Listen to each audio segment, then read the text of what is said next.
Assalamualaikum warahmatullahi wabarakatuh.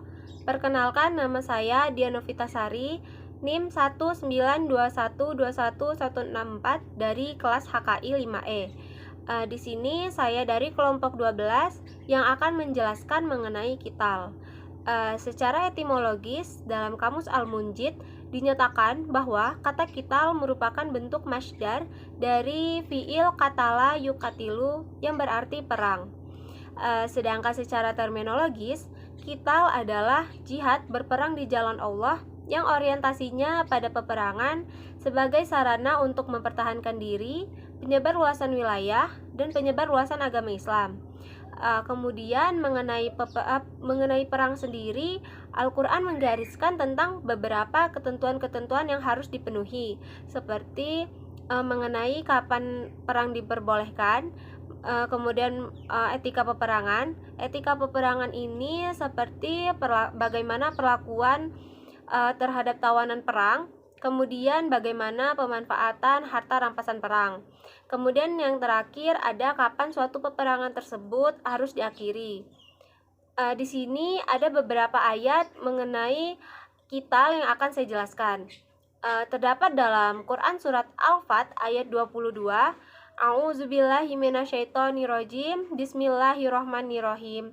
Walau qatalakumul lazina kafaru lawallawul adbara summa la yajiduna waliyaw wala nasyira.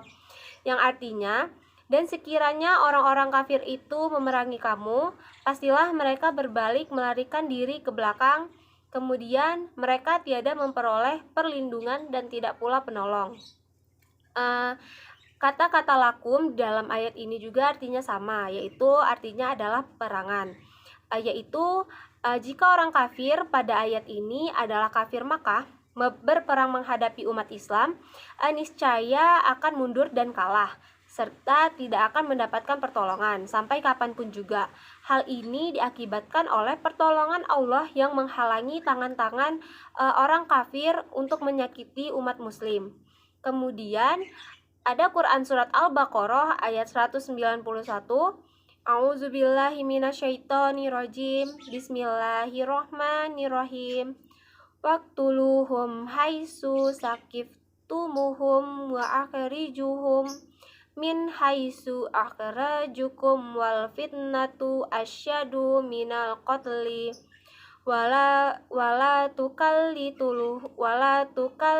tukatiluhum indal masjidil haram hatta yukatilukum fih fa'in katalukum faqtuluhum kazalika jazaul kafirin.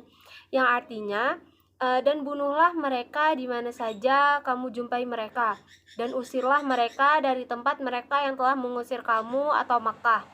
Dan fitnah itu lebih besar bahayanya dari pembunuhan. Dan janganlah kamu memerangi mereka di Masjidil Haram, kecuali mereka memerangi kamu di tempat itu.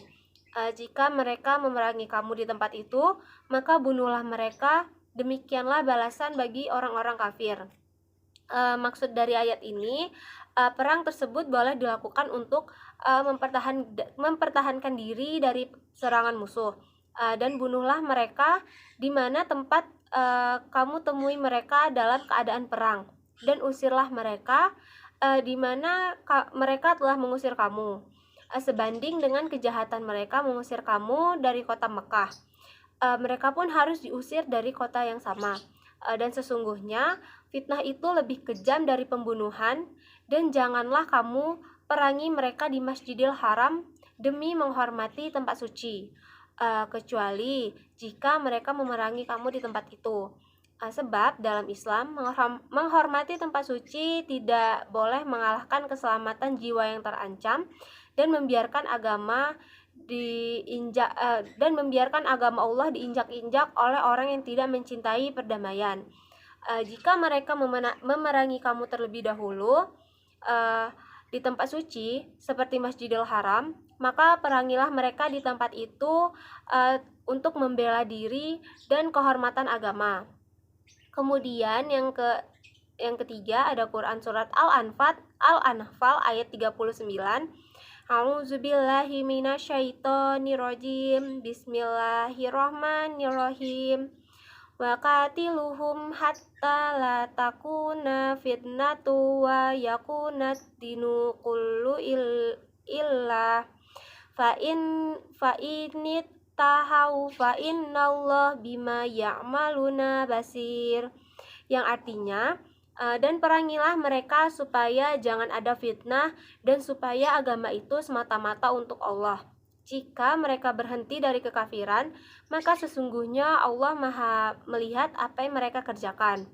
Maksud dari ayat ini sendiri adalah kita diperbolehkan untuk memerangi orang-orang musyrik hingga tidak ada lagi kesyirikan dan siksaan kepada orang muslim di Makkah dan yang lainnya, supaya agama itu semata-mata untuk Allah, tidak ada sesembahan selainnya. Jika mereka berhenti dari kekafiran, maka sesungguhnya Allah Maha melihat apa yang mereka kerjakan. Mereka akan diberi balasan atas keislaman mereka dan meninggalkan kekufuran mereka. Kesimpulannya adalah perang tersebut di dalam agama Islam itu diperbolehkan demi melindungi diri dan demi untuk melindungi agama kita, tetapi harus ada etika-etika yang diterapkan. Mungkin sekian penjelasan dari saya akhiri. Wassalamualaikum warahmatullahi wabarakatuh.